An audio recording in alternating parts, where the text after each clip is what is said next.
उत्तर प्रदेश की राजनीति में आजम खान का नाम एक ऐसा तूफान है जो लगातार चर्चाओं में बना रहता है। 2017 में जब योगी आदित्यनाथ की सरकार बनी, तभी से आजम खान और उनके परिवार पर कानूनी शिकंजा कसने की प्रक्रिया तेज हो गई।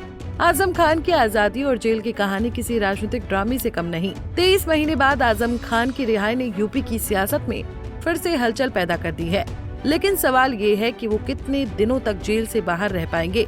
इस वीडियो में हम आजम खान की कानूनी जंग, उनके मुकदमों की स्थिति और भविष्य की संभावनाओं पर विस्तार से चर्चा करेंगे। दरअसल फरवरी 2020 में पहली बार रामपुर से गिरफ्तार होने के बाद आजम खान को सुरक्षा कारणों से सीतापुर जेल भेजा गया। 27 महीने जेल में रहने के बाद मई 2022 में उन्हें जमानत पर रिहा किया गया। हालांकि वो ज्यादा देर जेल से बाहर नहीं रह सके। अक्टूबर 2023 में अपने बेटे अब्दुल्ला आजम के फर्जी जन्म प्रमाण पत्र मामले में फिर से जेल जाना पड़ा। अब 23 महीने बाद इलाहाबाद हाईकोर्ट से मिली जमानत के बाद वो जेल से बाहर आए हैं। योगी सरकार बनने के बाद आजम खान की जेल की ये दूसरी लंबी अवधि है। आजम खान के खिलाफ कुल 104 मुकदमे दर्ज हैं, जिनमें से 93 मुकदमे सिर्फ रामपुर में हैं। इनमें से 11 मुकदमे जमीन से जुड़े राजस्व मामलों के हैं। 12 मामलों में फैसला हो चुका है, जिनमें से कुछ में उन्हें सजा मिली है और कुछ में बरी किया गया है। बाकी 80 से अधिक मामले अभी विचाराधीन हैं। ये मुकदमे विभिन्न गंभीर आरोपों से जुड़े हैं। हाल ही में आजम खान को क्वालिटी बार की जमीन पर अवैध कब्जा करने के मामले में इलाहाबाद हाईकोर्ट से जमानत मिली है। हालांकि उनके खिलाफ दस्तावेजों में हेराफेरी, लूटपाट जैसे गंभीर आरोप भी लगे हुए हैं। इनके अलावा कई मामले मजिस्ट्रेट कोर्ट, सेशन कोर्ट और जिला अदालत में विचाराधीन है। अब्दुल्ला आजम के फर्जी जन्म प्रमाण पत्र मामले में 7 साल की सजा उन्हें भी भारी पड़ चुकी है। 2022 में भड़काऊ भाषण के मामले में 3 साल की सजा ने उनकी राजनीतिक राह और जेल से बाहर रहने की अवधि दोनों पर असर डाला। आजम खान को अब तक सभी मामलों में जमानत मिल चुकी है, लेकिन कई फैसले आने वाले हैं जो उनकी जेल से बाहर रहने की अवधि को प्रभावित कर सकते हैं। उनके खिलाफ दर्ज मामलों में से कुछ फैसले जल्दी आने वाले हैं, जैसे कि पैन कार्ड और पासपोर्ट मामले में कोर्ट जल्द निर्णय करेगा, जो कि जेल वापसी का कारण बन सकता है। भड़काऊ भाषण और जमीन मामले जैसी सजा मिली है, जिससे उनकी भविष्य की राजनीतिक स्थिति भी संदिग्ध है। यूपी की राजनीति में आजम खान का परिवार भी सक्रिय भूमिका निभा रहा है। उनके बेटे अदीब, अब्दुल्ला और पत्नी तंजीम फातिमा पर भी कई मुकदमे दर्ज हैं। कुल मिलाकर पूरे परिवार पर लगभग 200 मुकदमे चल रहे हैं। ये कानूनी जंग केवल आजम खान की नहीं, बल्कि पूरे खान परिवार की लड़ाई है। 2017 के बाद से सियासत में बदलाव के साथ साथ ये लड़ाई और भी जटिल हो गई है। वहीं आजम खान के जेल से बाहर आने पर सपा के अध्यक्ष अखिलेश यादव ने कहा कि ये समाजवादियों के लिए खुशी का समय है। हमें न्याय की उम्मीद थी।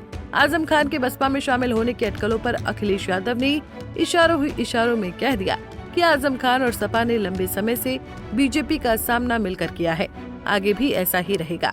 आजम खान पिछले 23 महीने से जेल में थे और आज ही हम लोग देख रहे हैं कि समाजवादी पार्टी के नेता आदरणीय आजम खान साहब, उनकी भी रिहाई हो चुकी है। इसके लिए मैं कोर्ट को धन्यवाद देना चाहता हूं और यही हम समाजवादियों का भरोसा था कि कोर्ट न्याय करेगा और उन्हें न्याय मिलेगा। हमें उम्मीद है कि आने वाले समय में एक भी झूठा मुकदमा या इस तरह का सरकार जो लगातार भारतीय जनता पार्टी की और वहां का विधायक, खासकर जो रामपुर का विधायक, वो भारतीय जनता पार्टी के लोग मिलकर के और एक ऐसा अधिकारी जिसको एक्सटेंशन पे एक्सटेंशन पे एक्सटेंशन पे एक्सटेंशन पे एक्सटेंशन कम बोला है मैंने, लगातार मिला है, वो अन्याय नहीं करेंगे। हमारे समाजवादियों के लिए खुशी का समय है कि जहां पर वो आज रिहा हो करके आज जेल से रिहा हुए हैं। वो इसके अलावा जेल से छूटने के बाद सपा नेता आजम खान से रिपोर्टर ने सवाल किया कि सपा छोड़कर आप बसपा में जाने वाले हैं। इस पर आजम खान ने जवाब देते हुए कहा कि ये तो आने वाला वक्त बताएगा।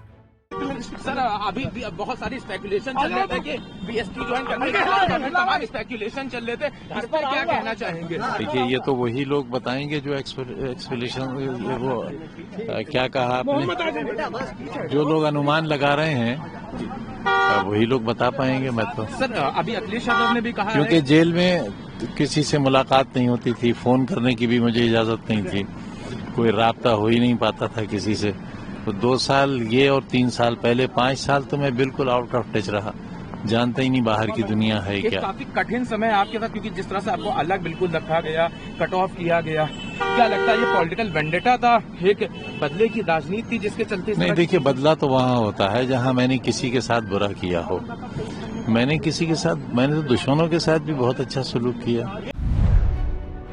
आजम खान की कानूनी स्थिति कई अदालतों में अलग अलग मुकदमों के चलते जटिल है। कई मुकदमे मजिस्ट्रेट कोर्ट से लेकर हाई कोर्ट तक विचाराधीन है। कुछ मामलों में बरी हो चुके हैं, पर कई में सजा भी मिली है। उनके खिलाफ गंभीर आरोपों के चलते उनकी कानूनी लड़ाई लंबी और थकाऊ बनी हुई है। ऐसे में जेल से बाहर रहने की अवधि उनकी जमानत की शर्तों और मुकदमों के फैसलों पर निर्भर करेगी। जितनी लंबी आजम खान की जेल की कहानी रही है, उतनी ही लंबी और जटिल उनकी कानूनी लड़ाई भी है। अभी तक उन्हें मिली जमानतें अस्थायी राहत है। आने वाले दिनों में कई फैसलों का असर उनकी जेल से बाहर रहने की अवधि पर पड़ेगा। यूपी की सियासत में उनका प्रभाव कम नहीं हुआ है, लेकिन कानूनी बाधाएं उनके राजनीतिक भविष्य की राह में बड़ी चुनौती बनकर खड़ी हैं। आजम खान की कहानी सिर्फ एक नेता की नहीं, बल्कि राजनीति, कानून और सत्ता के बीच की जटिल लड़ाई है। 23 महीने की जेल के बाद उनकी रिहाई एक नई शुरुआत हो सकती है, लेकिन कानूनी मामलों की जद्दोजहद अभी बाकी है। आने वाले दिनों में फैसलों का असर उनके राजनीतिक जीवन और जेल से बाहर रहने की अवधि पर साफ दिखेगा। इसलिए ये कहना मुश्किल है कि वो कितने दिनों तक जेल से बाहर रह पाएंगे, पर इतना तय है कि उनकी कानूनी लड़ाई अभी खत्म नहीं हुई है। Bureau report, Punjab Kesari TV. हमसे जुड़े रहने के लिए हमारे YouTube चैनल को सब्सक्राइब करें और नई वीडियो की नोटिफिकेशन के लिए बेल आइकॉन को दबाएं।